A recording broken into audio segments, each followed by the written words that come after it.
नमस्कार स्टूडेंट्स, केवल सारस्वत की तरफ से क्लास 12th इंग्लिश कंपलसरी के वीडियोज़ हम बना रहे हैं। इसका एक वीडियो हमने पोस्ट किया था आपकी बुक रेनबो के अंदर, जो पोएम है द नोबल नेचर, उसका पूरा ट्रांसलेशन, एक्सप्लेनेशन और वर्ड मीनिंग्स पोस्ट किए थे। और इस वीडियो में हम उस पोएम के द नोबल नेचर के क्वेश्चन आंसर्स पर बात करेंगे।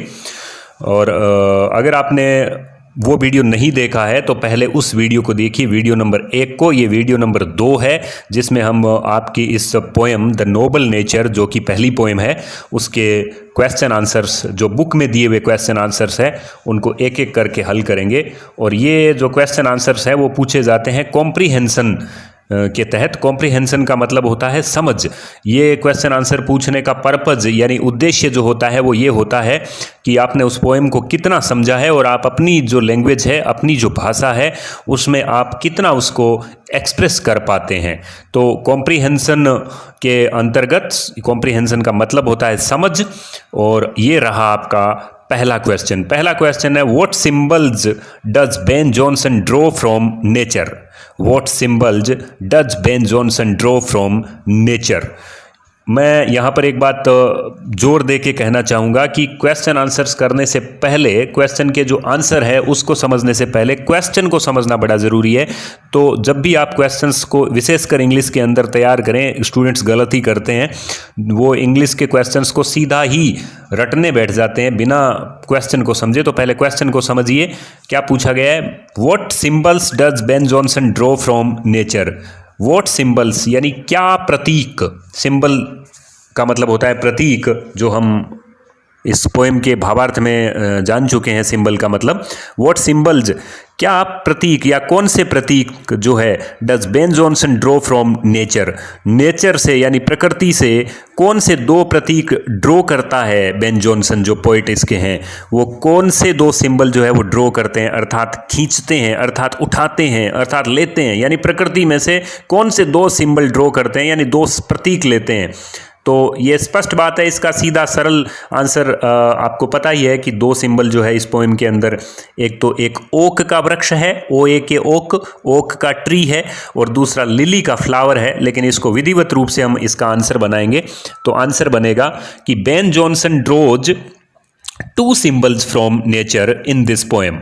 बेन जॉनसन जो है वो ड्रॉज यानी उठाते हैं, खींचते हैं, लेते हैं, 2 सिंबल्स, 2 प्रतीक लेते हैं फ्रॉम नेचर, वो प्रकृति से लेते हैं, इन दिस पोएम यानी इस कविता के अंदर। यानी Ben Jonson draws 2 symbols from nature in this poem. They are, और वो सिंबल हैं, they are an oak tree, पहला है एन ओक ट्री, ओक का पेड़, और सेकंड है, दूसरा है अ लिली फ्लावर, यानी लिली का जो फूल है। थोड़ा थोड़ा इन दोनों के बारे में हम बता देंगे। The tree of oak is very large in size and it lives for 300 years. The tree of oak, oak का जो पेड़ है, इज वेरी लार्ज, बहुत बड़ा होता है साइज के अंदर, in size, and it lives for 300 years, और ये 300 सालों तक रहता है। और द फ्लावर ऑफ लिली, जो लिली का फूल है, लिली कुमुदनी को कहते हैं, लिली का जो फूल है, इज वेरी लवली, वो बहुत प्यारा होता है, and it impresses everyone with its beauty, और ये इम्प्रेस करता है यानी प्रभावित करता है एवरीवन, हर किसी को, विद इट्स ब्यूटी, अपनी सुंदरता के साथ। एक बार पुनः मैं आंसर को रिपीट कर देता हूं कि बेन जॉनसन ड्रॉज, इससे पहले क्वेश्चन भी देख लें, क्या पूछा था। What symbols does Ben Jonson draw from nature? प्रकृति से कौन से सिंबल उठाता है जो पोइट बेन जॉनसन है वो, और उत्तर बनेगा, आंसर बनेगा, Ben Jonson draws 2 symbols from nature in this poem. They are an oak tree, a lily flower, the tree of oak is very large in size and it lives for 300 years, the flower of lily is very lovely and it impresses everyone with its beauty. Second question जो है वो, दूसरा question जो आपके पूछा गया है वो है, mention the qualities of an oak. Mention का मतलब होता है उल्लेख करना, उल्लेख करिए। Mention the qualities of an oak, oak की क्वालिटीज यानी ओक की विशेषताएं आप कह सकते हैं, या ओक के गुण, ओक के पेड़ के क्या गुण या क्या विशेषताएं बताई गई है इस पोएम के अंदर, वो आपको मेंशन करनी है इस क्वेश्चन के आंसर के अंदर। तो इसका आंसर बनेगा, the tree of an oak grows very large in size the tree of an oak, oak का पेड़, ग्रोज यानी बढ़ता है, वृद्धि करता है, वेरी लार्ज बहुत बड़ा इन साइज, आकार में बहुत बड़ा हो जाता है। It lives for a long life of 300 years, ये लिव्स फॉर यानी जीता है, जीवन जीता है, अ लॉन्ग लाइफ एक लंबा जीवन, ऑफ 300 ईयर्स 300 सालों का।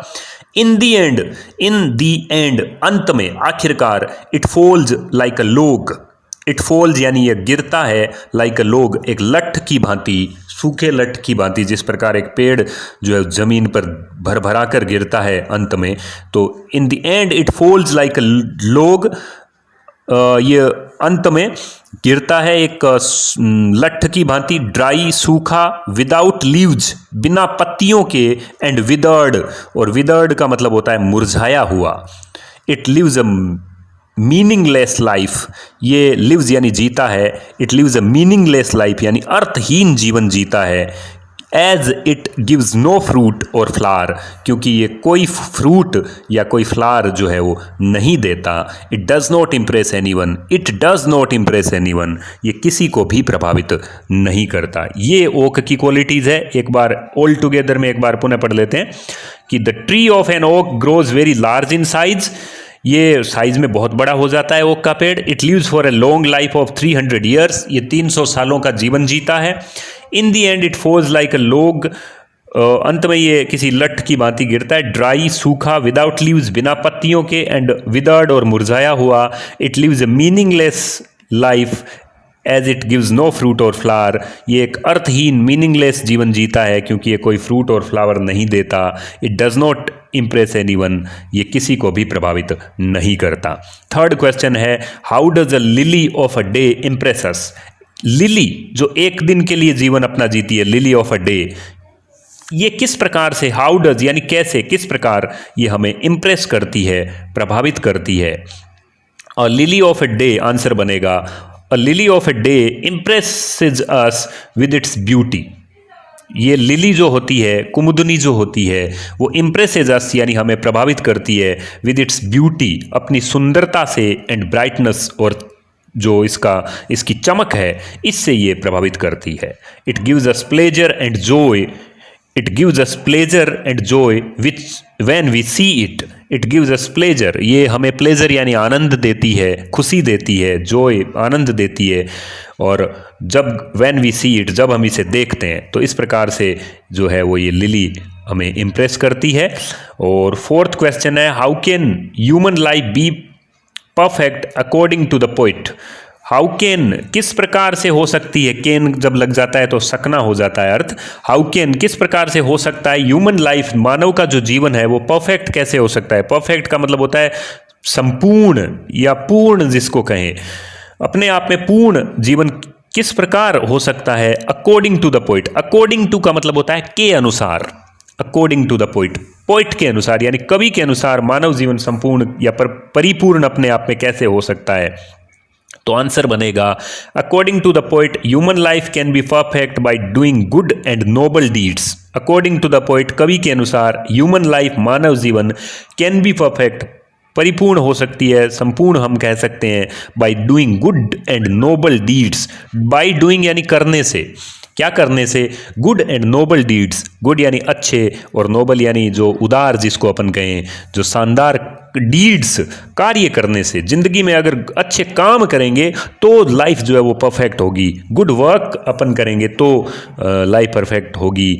If someone does great and virtuous deeds, if someone यानी यदि कोई, डज यानी करता है, यदि कोई करता है, ग्रेट यानी बड़े महान कार्य, एंड वर्चुअस, वर्चुअस का मतलब होता है गुणवान कार्य, वर्चुअस डीड्स गुण भरे कार्य यानी गुण वाले, वर्च्यू शब्द से बना है, वर्च्यू का मतलब होता है गुण, वर्चुअस का मतलब होता है गुण भरे कार्य यदि कोई करता है। If someone does great and virtuous deeds his life can be called perfect however short it may be, तो उसका जीवन, his life can be called perfect, संपूर्ण कहा जा सकता है, however short it may be, चाहे कितना ही छोटा भी क्यों ना हो। तो ये चार जो है वो छोटे क्वेश्चन हैं और दो आपकी बुक के अंदर बड़े क्वेश्चन हैं जिनके आंसर 60 to 80 वर्ड्स में देने होते हैं। जिसमें पहला क्वेश्चन है, how does the poet juxtapose two objects of nature with human life? How does the poet juxtapose two objects? How does यानी किस प्रकार जो पोइट है वो juxtapose का मतलब होता है एक साथ रखता है, यानी पास पास में रख देता है दो ऑब्जेक्ट्स, जैसा कि अपन ने पहले क्वेश्चन में बात करी थी। टू ऑब्जेक्ट्स ऑफ नेचर, जो दो सिंबल है नेचर वाले, एन ओक और एक लिली फ्लावर, उसको ह्यूमन लाइफ के अंदर, मानव जीवन के अंदर किस प्रकार एक साथ रख देता है, ये क्वेश्चन है। आंसर बनेगा the poet juxtaposes two objects of nature, an oak tree and a lily flower. ये दो ऑब्जेक्ट्स कौन कौन से हैं जिनको पोइट जक्सटापोज करता है? जक्सटापोज का मतलब एक साथ रख देता है, वो ओक ट्री और लिली फ्लावर है।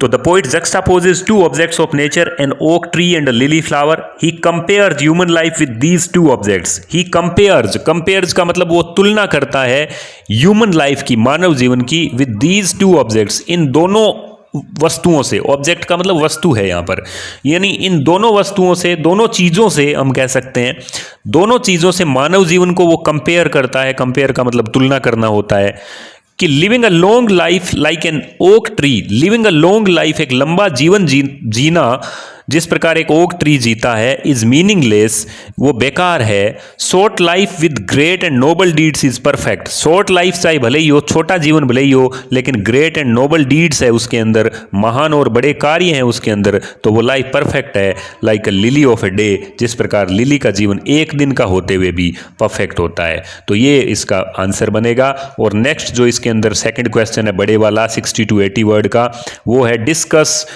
The theme of the poem, यानी आपको थीम बतानी है पोएम की। डिस्कस का मतलब होता है चर्चा करना, तो शॉर्ट में आपको बताना है कि इस पोएम की थीम क्या है। थीम से मतलब विषय वस्तु या मूल बात, सार तत्व इस पोएम का क्या है। तो उसके लिए तो आपको मेनली पहला वीडियो जो है वो कंप्लीट आपको उसका आंसर दे देगा, लेकिन फिर भी मैं 2-3 लाइनें इसकी आंसर में बता देता हूँ कि the theme of the poem is the importance of noble nature. The theme of the poem, poem की विषय वस्तु है इज द इंपॉर्टेंस यानी महत्व of noble nature, Nobel nature का जो है वो महत्व बताया गया है। And heroic deeds in life, और जिंदगी के अंदर हीरोइक यानी वीरता भरे शानदार डीड्स यानी कार्य जो अपन करते हैं उनका जो महत्व है वो बताया गया है। The poem shows that to achieve greatness, poem ये शोज का मतलब दिखाती है, पोएम शोज यानी पोएम दिखाती है दैट टू अचीव ग्रेटनेस पाने के लिए long life and large size